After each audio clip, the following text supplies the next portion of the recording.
জাল ডাক্তারের জালিয়াতি ফাঁস, সাগরদিঘিতে ভুয়ো ডাক্তারের পর্দাফাঁস। রীতিমতো চেম্বার খুলে জালিয়াতি করছিলেন তিনি, এমনই অভিযোগ।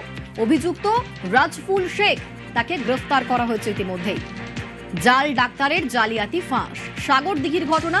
সাগরদিঘিতে ভুয়ো ডাক্তারের পর্দাফাঁস, চেম্বার খুলে ডাক্তারি করছিলেন এবং সেখানেই জালিয়াতির অভিযোগ উঠছে। অভিযুক্ত রাজফুল শেখ গ্রেফতার।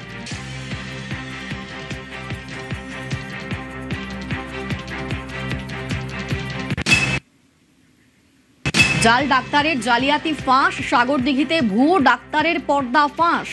রীতিমতো চেম্বার খুলে জালিয়াতি করছিলেন তিনি, এমনটাই অভিযোগ।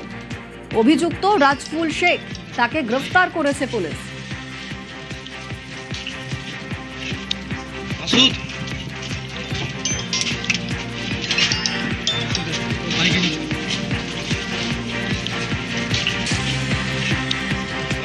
আমাদের এখানে কোনো দু নম্বরই কাজ চলে না। কিন্তু আপনার সার্টিফিকেট যেটা ব্যবহার করছে, আপনি ঠিক বলেছেন যে আমাদের হয়তো সেরকম সরকারি সার্টিফিকেট নাই, কিন্তু 100-তে 100 রোগী ভালো হয়।